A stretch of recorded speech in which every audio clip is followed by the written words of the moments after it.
Disclaimer: content in this video has been created strictly for educational and investigational purposes. There is no intention to glamorise or endorse criminality or any aspect of crime. The information in this video has been acquired online from publicly available sources. Before Polmont became the big house for young YOs, it was actually something dead posh. The place used to be called Blairlodge Academy, a fancy wee boarding school built in 1843 by a minister called Robert Cunningham. This wasn't just any school, no. This was the kind of place that churned out future lawyers, politicians, and people with complicated surnames. They even had electric light when the people in Falkirk were still lighting candles. I'm not even kidding on. The headmaster, Jai Cook Gray, was a right visionary apparently, right? He turned it into one of the biggest schools in Scotland at the time. But here's the twist. See, after Cook Gray died in 1902, the place fell to bits, financially skint, and then struck with some infectious disease. And by 1908, it shut its doors for good. No mere posh cunts with combed hair and Latin textbooks, just silence and decay. That is, until the government clocked it. By 1911, the prison commissioners had their eye on it, looking for a new place to try something radical. See, up until then, YOs were being thrown into adult jails, locked up beside seasoned nutters and hardened crims. People were starting to notice that flinging a 16-year-old pickpocket in beside a bank robber maybe wasn't the best way to steer them back in the straight and narrow. So they says, right, let's try something new.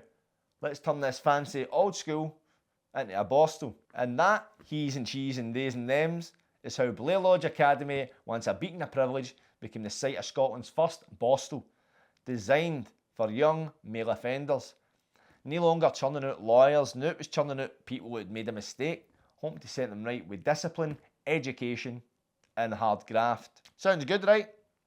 But here's the thing. What happened next wasn't exactly the miracle they'd hoped for. In fact, it led to some of the darkest headlines in Scottish jail history. As the years rolled on, the Borstal system started to show its cracks. What sounded good on paper, discipline, routine and tough love for wayward lads, was starting to look a lot like recycled Victorian punishment dressed in modern clobber. People were asking questions. Were we actually rehabilitating these YOs, or just teaching them to act hard, bottle up their trauma, and play the system better next time? But in the 1980s, social attitudes had changed. YOs were being seen less as wee nuisances that needed the jail belt, and more as vulnerable individuals had slipped through the cracks of society. Broken homes, addiction, and poverty abuse. Out went the Borstal banner, and in came the shiny new title. Her Majesty's Young Offenders Institution, Polmont. Sounded fancier, more progressive. Aye, but was it really that different? Kinda. The bones of the place were still the same. Big metal gates, barbed wire fences, cells built long before PlayStations were a thing. But the rhetoric changed. Polmont was now meant to be a place of rehabilitation, development and support. The idea was to steer YOs between 16 and 21 off the path to adult jails like Berlin or Shots, and instead guide them towards education, skills and self-awareness. So what did that look like? Well, instead of the constant drill sergeant style abuse you might have seen in the past, YOs get access to vocational training, bricklaying, painting, hairdressing, mechanics. They even had things like anger management programs, drug and alcohol counselling, and mental health support. Staff were trained not just as screws, but as offender development officers. That's what they were called. Whether they actually developed any is up for debate. There was classroom blocks, a library, a gym, even chaplaincy programs for spiritual support. It was like somebody had drawn up a list of good ideas and stuck it on the wall. But reality, as usual, painted a grimmer picture. You see, on the surface, Polmont is evolving, but under the bonnet, it was still a powder keg. The place might have looked cleaner, the regime a bit softer, but many of the boys coming through the doors were still traumatised, angry and skint. Products of broken homes, broken systems and broken promises. The routine might have been polished up, but many cons still spent long hours bound up in their cells. Programmes get cancelled because of staff shortages and violence was rampant. Some cons thrived under the structure. Others, they crumbled under the weight of silence. Young lives full of potential, full of pain, were lost behind these walls. Suicides, overdoses, cries for help that went unanswered. The cracks began to show long before the headlines started screaming.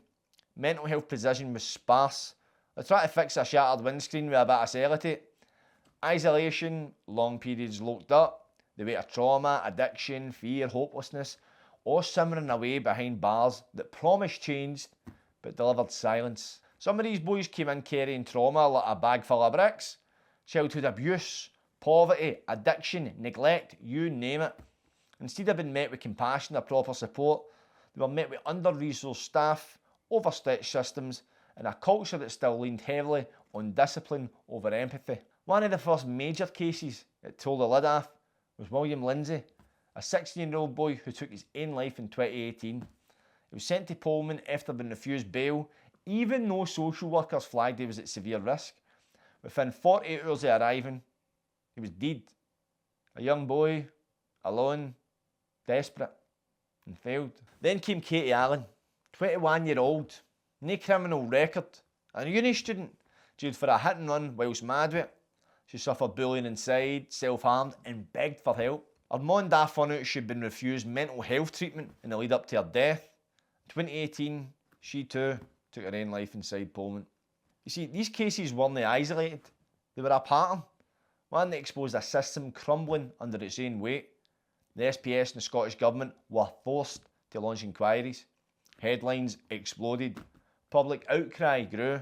Campaigns were launched by the families demanding justice, change, and accountability. But even then, the was at Polmont held firm. Despite promises of reform, many still feel it's more like a holding pen for lost souls than a place of healing. You see, when a jail becomes a place where a young person is more likely to die than be saved, it's no reflection on them, it's a reflection on us. Nowadays, Polmont operates as the national jail for young men aged 18 to 21. They come from every corner of Scotland, some on remand, others doing short stints, some in there for serious stuff, long-term and even life sentences. Of course, they house female prisoners, and apparently even started housing cons. Some people that have passed through the gates you might know are the likes of Luke Mitchell or Aaron Campbell, who screams Chris Cunningham, and Glasgow's own King of Scotland, what's that Mike? HMYOI 5-0! But if we peel history back, right, Polmont wasn't the only YO's institution in the prison system. Another notable nick was HMYOI Longriggend. Longriggend's story kicks off in 1966 when the SPS opened it as a remand centre near Airdrie. Before it was a prison, the site was likely just open land, moorland or scrub. The SPS built it from scratch to tackle a growing problem. YOs aged 16 to 20 piling up in courts and needing somewhere to wait for trial. By the late 60s, Scotland's justice system was quaking under the weight of crime, and Longriggend was meant to ease the strain on bigger jails like Ballinnie. Designed to hold up to 158 inmates, it was a high security setup, all concrete and steel, with a focus on keeping folk locked down tight. But was it built for control, or just a warehouse troubled young souls? Longriggend's regime was less about reform and more about containment. As a remand centre, it wasn't big in rehabilitation. Most guys were there for weeks or months waiting for court, not even serving long sentences. The daily grind was brutal. Long lock-up hours, long dub-up hours, limited time in shared spaces, and basic grub served in cells or a canteen. The cells were small, most of the time shared with minimal comforts. Just a bed, a sink, and a bucket to shite in. A 1989 inspection report slated it, saying it had a poor regime, pointing to boredom, lack of physical education, and appalling conditions like metal grills trapping debris, including manure. Some of the guys get access to basic classes or gym time, but staff, outnumbered and under pressure, leaned hard on discipline. For YOs, many first-time offenders, it became a harsh wake-up call. But did this setup calm them down, or wind them up more? Longriggend's history is scarred by dark moments, none louder than its suicide crisis. For the 80s to its closure, the jail was linked to multiple suicides, though exact numbers are hard to pin down. A former officer in derelict places in 2007 claimed that quite a few young offenders took their own lives, blaming the tense aura of the place. A 1988 case where a 17-year-old hung himself sparked outrage and calls for a better mental health support, but change was slow. In July 1988, a riot caused 60 grand's worth of damage, leading to tighter controls and an even grimmer regime. There was a few fights and a few protests, but it was all fueled by overcrowding and frustration. But it was the suicides that left the deepest mark. How many young lives were lost to despair? See, Longriggend's job was straightforward. Hold young YOs in remand, keep them secure, and get them to court. Warehousing them, serving courts across central Scotland, Glasgow, Lanarkshire and beyond. It was often packed, sometimes over the 158 capacity, you were shocked to hear, leading to shared cells and frayed nerves. Unlike Polmont, which focused on sentenced young offenders, Longriggend was a way station. Boys came in, waited, then left for trial or transfer, with high fences and strict routines, but the lack of programmes meant it wasn't fixing nobody. It was a pressure cooker, holding volatile young men with little hope or purpose. Was it keeping the system running, or just bottling up trauma? Longriggend shut its doors in March 2000, part of SPS budget cuts and a shift in prison strategy. The official line was cost, running a high security remand centre, and Polmont could handle young YOs better. But the suicide crisis was massive. Public outcry of deaths in custody, plus reports of poor conditions, made Longriggend a liability. The site was sold to a demolition mob, and by 2009 the cell blocks were razed, though the entrance and fences still stayed there, giving urban explorers something to look at. Scottish Screen even pitched it as a film set, calling it scary and atmospheric. But was it shut to save cash, or bury its failures? You see, Polmont and Longriggend served as benchmarks in the history of the YOs, but there was also another institution located in Perth, which operated as a typical YOs, but eventually became one of the only open prisons for young offenders. This is a short tale of HMP Friarton. Friarton came to life around about 1963, when the SPS opened it as a detention centre for young male offenders aged 16 to 21. It was just a mile from Perth. The site was once the Friarton Fever Hospital, designed by Perth architects J&G Young in the 19th century. After the hospital shut its doors, the SPS saw a chance to repurpose the land, adding cell blocks, workshops and a learning centre to hold up to 89 inmates. It was one of two such centres in Scotland at the time, alongside Southend House in Clackmannanshire, which later became HMP Glenorchy. Friarton was born to ease the pressure when Southend hit capacity, and Nick meant to support HMP Perth's bigger operation. But was this hospital site a fresh start for young lads, or just a recycled relic? Take a wild guess. Friarton's regime was a cut above the grim lockups of other jails, described as supportive. It aimed to make young YOs safe. The boys spent a lot of time out in the gaffs, with days filled with work and education. Everybody had access to learning. Near enough half of them were taking part in positive, purposeful programmes like literacy or vocational skills, setting them up for life outside. Work was varied, from farm tasks to trades like woodwork or metalwork, giving them practical credentials.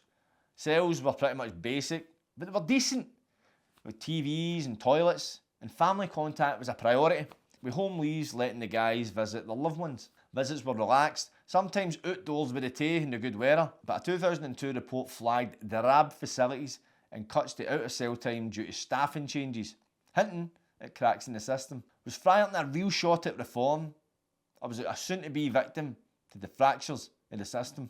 Friarton's history is quieter than most, with no major riots or violent outbreaks making any headlines. The 2008 HMIPS report praised its safe environment, suggesting the regime kept things steady. But quiet doesn't mean perfect. A 2002 inspection noted boredom in limited facilities, with staff cuts slashing out of cell time by 11 hours a week, causing grief amongst the boys. Friarton served as a key cog in Scotland's youth justice system, starting as a detention centre in 1963, turning into a Borstal in 1967, and eventually becoming a YO's institution in April 1970. Its job was to hold young men convicted or on remand, and then set them up for release through education, work and family connection. By 1999, it was absorbed into HMP Perth, operating as Friarton Hall, a top-end unit for low supervision boys. It served Tayside and Fife, taking overflow for Polmont and acting as a bridge between jail and freedom.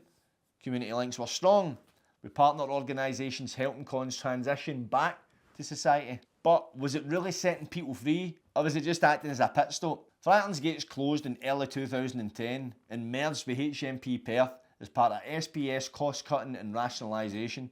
The facility, deemed underused and outdated, needed pricey upgrades to keep going.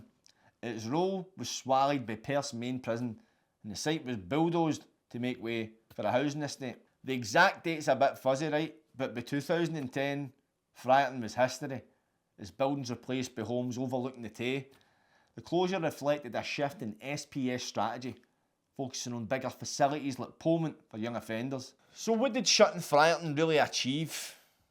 Did it cut dead weight, or did it lose a vital rehabilitation link? I was in Polmont when they shut Friarton, and I can tell you, it wasn't the greatest idea they ever had. But I suppose it's the SPS we're talking about. They're not exactly the trough of great ideas. But anyway, we've come out the other side of the YOs, the so-called youth solution to Scotland's crime problems. But as we've seen, the system is supposed to break the cycle, often just spun people around in it. And if Polmont's the training ground for YOs, where do they end up if they don't straighten out? Here's where we transition, right? Polmont wasn't just a place to send troubled youths. It's part of a wider network across the country that served different purposes, different populations, and different needs. And depending on who you were, what you'd done, or what postcode you came for, the system had a place waiting for you. Scotland's modern prison estate became a kind of patchwork quilt. Stitch you get at their time, but each with its own unique function. You had your regional jails like HMP Greenock, HMP Dumfries, HMP Saughton, serving the west, the south and the capital respectively. These were your holding pens, your catch-all boxes. People on remand, short-termers, people waiting court dates. They all went through these gates. Didn't mean to rhyme that there. Then came the specialist jails. Jails like Castle Huntly, Scotland's Open Nick, where cons were prepped for release with a wee bit of freedom. You had Glenorchy, Shotts, designed to hold long-term and high-risk offenders. Scotland's version of maximum security, with all the walls, watchtowers and whispers that come with it. But even within that structure, change was coming. The late 20th century saw the rise of private prisons in Adderwell, built and ran by private companies, but filled with public pain. Then you had jails like Corton Vale, the national facility for women, constantly under scrutiny for the way it handled trauma, mental health and addiction. Smaller prisons like Longriggend, Northside and Friarton filled in the gaps over the years, often used for short sentences, training purposes or specific roles in the system. Many are now shut, but their legacy hangs about. What ties them all together is this: Scotland's prisons weren't built to follow a master plan. They were reactions to a crisis. A spike in youth crime, build Polmont. While we need a separate space, Corton Vale. Overcrowding in the big city, Patchway Greenock or Dumfries. Need to look modern, sell the job to a private company. It's no surprise then that you create Frankenstein's monster, just stitched up bits and pieces. But the next bit is important, because each of these jails played their own role. Some of them made headlines that were saw by the nation. Riots, scandals, hunger strikes, suicides, escapes, and beasts hiding in plain sight. It's time for us to take a walk through the rest of Scotland's mad maze, which is the prison system. One lockup at a time, starting with the green gates of HMP Greenock. If you want to view this episode in its entirety, then head on over to the Patreon and sign up to the Patter Pro tier. For a small one-off payment, you can watch the full history of the Scottish Prison System podcast.